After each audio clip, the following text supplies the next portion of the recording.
जय हिंद दोस्तों। कैसे हो आप सब लोग? आशा करता हूँ सभी ठीक होंगे।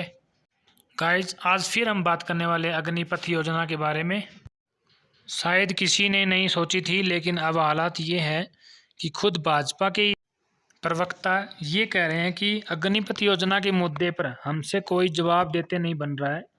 अच्छा होगा कि सरकार इस योजना को ही वापस ले ले ताकि हमारी भी जान बचे। तो दूसरी ओर अग्निपथ योजना को वापस लिए जाने की मांग को लेकर विपक्ष के तेवर और भी तल्ख होते जा रहे हैं। बीजेपी जैसे तैसे करके इस योजना की खामियों पर, इसकी कमियों पर पर्दा डालकर उसे बचाने के प्रयास में जुटी है, तो कांग्रेस नेता राहुल गांधी मानो हाथ धोकर नहीं, पूरा नहा धोकर इस योजना के पीछे पड़ गए हैं।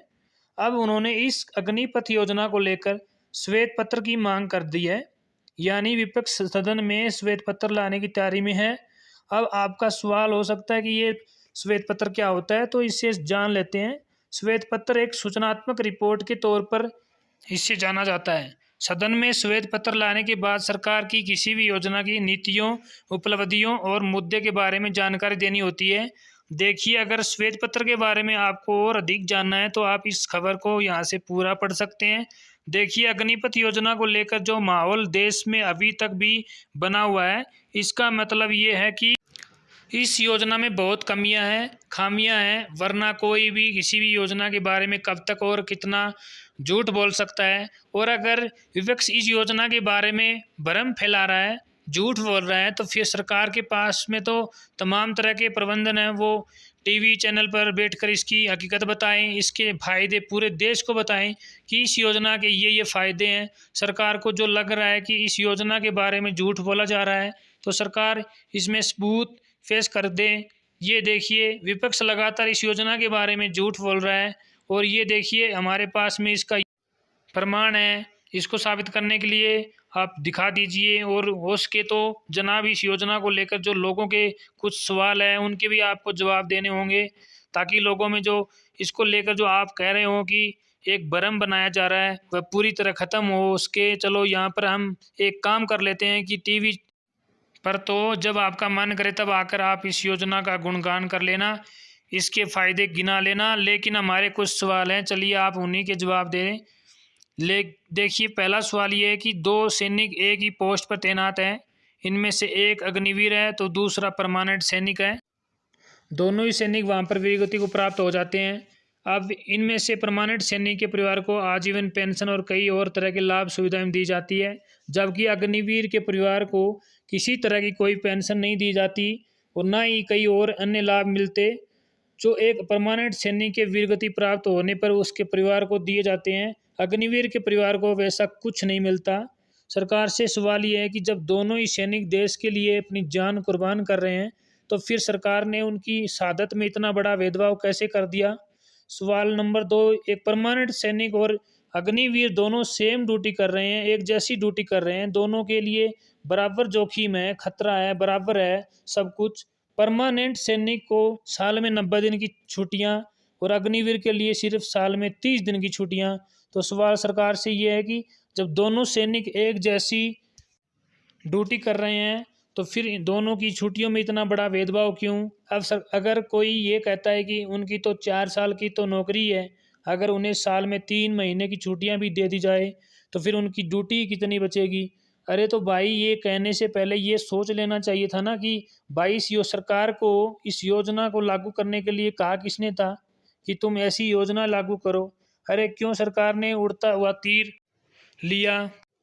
भाई, तुमने तो योजना लागू कर दी, लेकिन एक बार भी ये बिल्कुल नहीं सोचा कि अग्निवीर भी तो यार इंसान है, उसका भी तो परिवार है भाई, उससे भी परमानेंट सैनिक की तरह उससे भी रिलैक्स की ज़रूरत होती है। लेकिन नहीं, सरकार को तो ये लगता है कि नहीं, अग्निवीर तो एक रोबोट है और रिमोट से उसे चला सकते हैं, रिमोट कंट्रोल से वो चल सकते हैं। अरे, अग्निवीर और परमानेंट सैनिक जब एक जैसी ड्यूटी कर रहे हैं, तो फिर उनको मिलने वाले वेतन भत्ते भी और कई और लाभों में आपने इतना बड़ा भेदभाव कैसे कर दिया? दे सरकार इन सवालों के जवाब। अरे, ये अग्निवीर क्या सेना के जवान नहीं है, या फिर इन्हें आपने मजदूर समझ रखा है? और अगला सवाल ये है कि 4 साल बाद 75% अग्निवीरों को सरकार घर भेज देगी, उन्हें किस आधार पर बाहर किया जाएगा? क्या वह सेना में सैनिक बनने के लायक नहीं है? अगर लायक नहीं थे तो फिर वो 4 साल तक सेना में कैसे बने रहे, कैसे उन्होंने सेना में ड्यूटी करी। और अगर वो लायक नहीं थे तो फिर वो भर्ती कैसे कर लिए गए। जब सेना की भर्ती हो रही है तो वहाँ पर पूरा मापदंड चेक किया जा रहा है, सारी एलिजिबिलिटी चेक की जा रही है। उसके बाद एक अग्निवीर वहाँ पर सेना में जा रहा है, सैनिक बन रहा है, और 4 साल बाद आप कह रहे हैं कि नहीं तुम तो अयोग्य हो।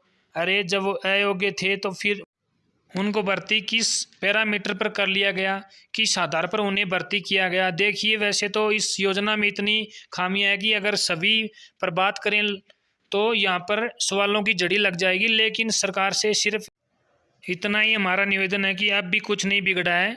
समय रहते युवाओं की मांगों पर ध्यान दिया जाए, उनके हित में सरकार को कोई बड़ा फैसला जरूर लेना चाहिए। नहीं तो ये अग्निपथ का मुद्दा है, जल्दी से शायद ख़त्म होने वाला नहीं है। और इसका नुकसान युवाओं को तो हो ही रहा है, सरकार को भी इसका नुकसान उठाना पड़ रहा है।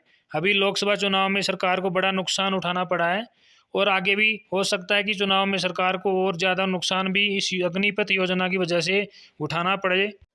इसलिए सरकार समय रहते युवाओं के हित में, देश हित में, सेना के हित में इस योजना को लेकर जल्द कोई बड़ा फैसला जरूर लें, ताकि युवाओं को भी उनका हक मिल सके।